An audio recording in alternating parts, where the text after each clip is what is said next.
Welcome to the MSXI videocast. Today we're going to be talking about trade parts. My name's Mark Granger, I'm the Commercial Director for the UK and Ireland, and I'm joined by Kelly Lewis, who's our Global Trade Parts Delivery Lead. Hi Kelly. Now we're lucky to have Kelly with us today. Kelly spends quite a lot of her time travelling around the world setting up and running trade parts programs, so got some really interesting insights as to how this works in different markets with different vehicle manufacturers. So firstly, picking up on the global aspect, I've introduced this as trade parts, but I'm aware there's all sorts of different terminology used for the same thing. So could you just run us through what are those and what is trade parts? Yeah, so trade parts is a widely used term, but in other markets such as America, it might be referred to as wholesale business. In China, it might be referred to as over the counter. But essentially, what trade parts is the transaction of any parts sold external to the dealership, whether that be a parts distributor route to market or whether that be via the dealer to the independent repairer route to market. And what we mean by the term independent repairer is a customer that's external, a workshop that's external to the dealership as well. So that could be an IMT, so an independent motor trader. It could be a body shop. It could be a local authority. Okay, so ultimately there will be somebody outside of a vehicle manufacturer's workshop fitting the part to use the term vehicle because it could be a car, could be a motorbike, could be a truck. Okay, so that's fairly clear. So if we now think about it, we have vehicle manufacturers watching the video cast today. Why would you want to do trade parts business? Why is it something that we should be focusing on? More than anything, it's an incremental revenue stream for any dealer, any NSC, any manufacturer. So these are parts that we're not selling today. We might enjoy an amount of captive business. So these are parts that can't be accessed outside of the dealer network and are considered OE only. But our focus with trade parts programs is on the competitive parts. So these are the parts that are being sold in the aftermarket, and that's where we want to lead. Okay, so timing-wise, we're all very conscious on the evolution of the automotive industry and the move to electrification. Guess that's got a big part to play in the opportunity and timing for developing a trade parts program. That's right, yeah. So whilst we might enjoy a lot of segment one loyalty, let's say, in the workshop, and the service retention will always be the number one priority, we have to bow to the fact that segment two, particularly 3, 4 onwards, is falling outside of the dealer network and going to the aftermarket. So there's many reasons why a consumer might want to take their car to an independent repairer. And some of these consumers may not have even been a customer of the dealer because we might be on the second, the third, the fourth owner even. And there's lots of other reasons that are perhaps out of our control as well, which is, that they have other brands within their family and they're taking it to that brand specialist perhaps, or the locality means that they are some hours away from their nearest dealer. Many reasons, as I say, but what we should rather focus on is chasing the part sale rather than then chasing that consumer. Okay, so if we consider that, it's not really a conflict with our own service business because the decision to leave the network, or as you said, may never have been in the network, has already happened. So there's a car in the aftermarket with a parts requirement, and our decision is, do we want to satisfy that or not? Now, you mentioned competitive and captive parts. So these competitive parts, if we're not providing them through vehicle manufacturer, I assume somebody else is. Absolutely, yeah. So if we consider the sort of 3 areas of part sales, we have what's already being sold in the workshop. We may already have a certain amount that's being sold to trade already and indeed retail. But then we have the core sector that we're going after where the main opportunity is, which is going to the parts distributors where the independent repairers are buying aftermarket OES equivalent parts. Yeah. So that's a really important point, is that by participating in this activity, we're not enabling the repair in some way. What we're doing is saying, rather than go to another aftermarket supplier, we can provide the parts. So that addresses maybe some of the resistance that even a dealer network might have to say they are my competitors. So that's some really interesting points there. So, with that in mind, and we're trying to appeal to the aftermarket repairer, do they want to fit genuine parts? Is there actually a market there for us to satisfy? Yeah, we've been running trade programs for a number of years now, and all of our studies suggest that 89% of independent repairers want to fit genuine parts. They want the right part the first time and the right fit so that they don't have to do the job twice. So that is not in dispute. What we work towards is the communication piece to get the message out to independent repairers to upskill the dealers on their professional capabilities to do business with trade and ensure that we are capturing those competitive parts that we're losing out to in the aftermarket. What about the driver of a vehicle who's turned up at an independent repairer? Do they have a say in the parts, or do they have a preference, or do you have any insight into how that works? I think sometimes they do, but a lot of the time, actually, it's left to the trust that they instill in the independent repairer. And that's where we work, really, is with the engagement piece with independent repairers to make sure that we've got the right marketing and communication going to them, not just in terms about the quality aspect of trade parts, but why they should be coming and bringing that business to their dealers and buying genuine parts. Okay, so I know we've spoken before, and a big challenge is how do we inform the repairer so that they're comfortable and confident giving the customer the choice of what parts are fitted. And I think the majority of customers probably don't quite appreciate the different supply of parts and the different brands that are available, and is there options to genuine and the price. So that's I understand all of that, and that leads nicely on to how do we actually make a success of this. So for a vehicle manufacturer watching, what are the different options in terms of distribution routes to the market? So it's really a tailored solution that we look at in the sort of evaluation phase when we're working with a manufacturer. So it might be that the right route to market would be manufacturer, RDC, and then from the NSC to dealers out to the independent repairers. It might be that we utilize the parts distribution network that exists in a marketplace, and that much we see in the Middle East, for example. Mm.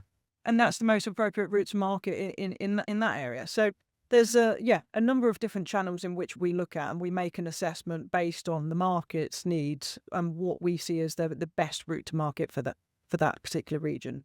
And I guess there's a case of balancing not just the competence of a distribution network, but maybe the political aspects as well. So do we prefer to work with our network rather than go outside because that is the norm for the franchise, which I guess we can cater for within this? Yeah, absolutely. So, it's looking at the ease of implementation versus the opportunity. And we have to make an assessment based on the skill and the will of the dealer network and selecting the right partner where appropriate for a parts distribution route to market. Yeah.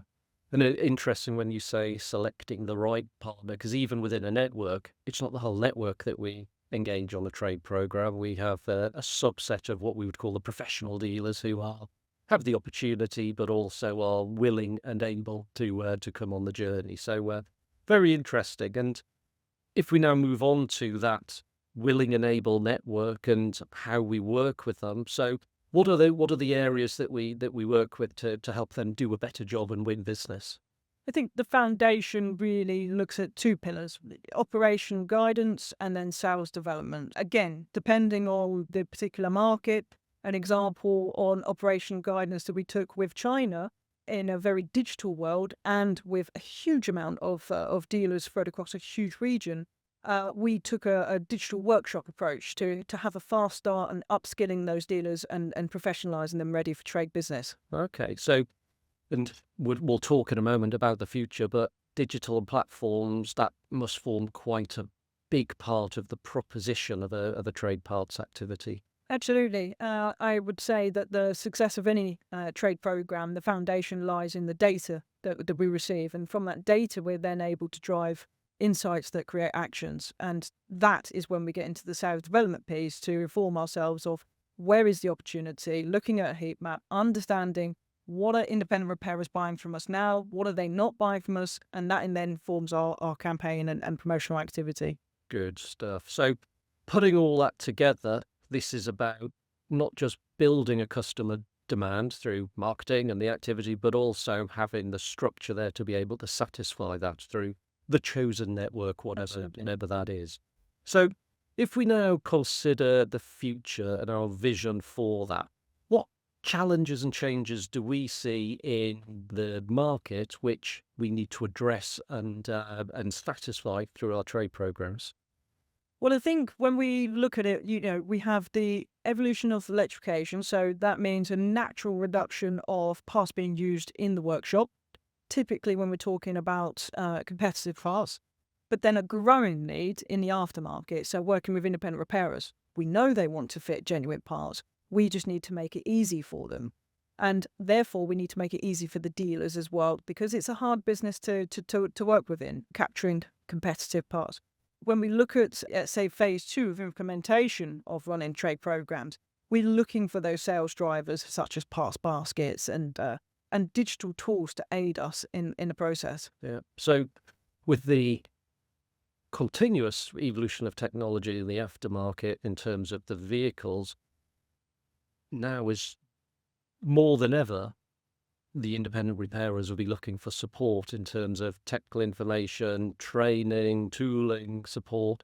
It's got to be a real advantage for a vehicle manufacturer versus an aftermarket supplier. Absolutely. They are fundamentally, they're looking for a partnership. And we should be looking for that with vehicle manufacturers as well. They have the biggest USP of all, which is the access to technology that the aftermarket doesn't have. Yeah. So when we're looking at platforms that inform them of repair schedules and service times, etc., then that is something that the aftermarket can't offer.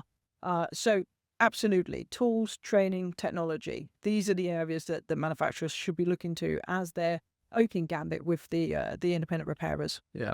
And for a vehicle manufacturer, we need to consider that regardless of the repair outlet they take their brand of vehicle, it does reflect on the experience that consumer has with that particular brand. So if I take my car to an aftermarket repairer who struggles or fails to fix the car effectively and then blames the vehicle, says they're hard to work on, they don't get the support, that doesn't reflect too well. So I think it's a bit of a mindset change in terms of partnering with the aftermarket to say these are outlets that are actually providing a service to drivers of our vehicles. So quite an interesting point there. And then technology, what I'm aware of, we're bringing into our programs and is alive in our programs is the platforms and the utilizing and harnessing AI to really be precise in the targeting and the insight and the information on our programs.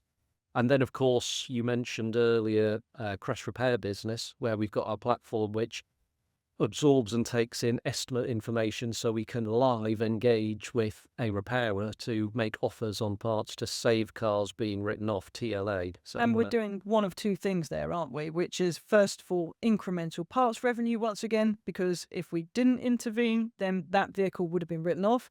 But second of all, we're keeping the consumer on brand as well. We're not giving them the opportunity to go outside of the brand. good stuff. So I can draw some very specific things out there because my next question is, does it work? But I'm sure you're going to tell me yes. Yeah, as I say, we've been running trade programs for a number of years, and with continuous incrementals, year-on-year increases, and we only see that opportunity growing, as we say, with electrification. There are IRs that are looking to partner with manufacturers to get their parts, but they are looking for manufacturers to make it easy for them to have the right proposition to do so. Good stuff. And in terms of share of trade parts, I mean, there'll be people watching who have an idea of how much of their current business goes to trade parts. What sort of examples have you seen for, say, a program that's been up and running and mature and has the structure in place? It's really not unusual to see, even in the first year, 20% uplift. And in more mature programs, we start to see, as we capture more of that business from the aftermarket, that we're then in a position where it's actually making up to be 60% of the parts revenue. And again, I must emphasize, that's not taking away from the service perspective either. That remains untouched. It's simply the growth of capturing the business from the aftermarket. So IRs are buying their parts genuine rather than aftermarket. hopefully you find that convincing, and there's a lot to consider for a trade parts program. Thank you, Kelly, for all that information. And if that has raised some questions or brought a bit of interest, then please follow the link in the description to find out more from the MSXI website, and we'd be delighted to get in contact and explain and work with you as to how you could grow your trade parts business. Thank you for watching. Thank you.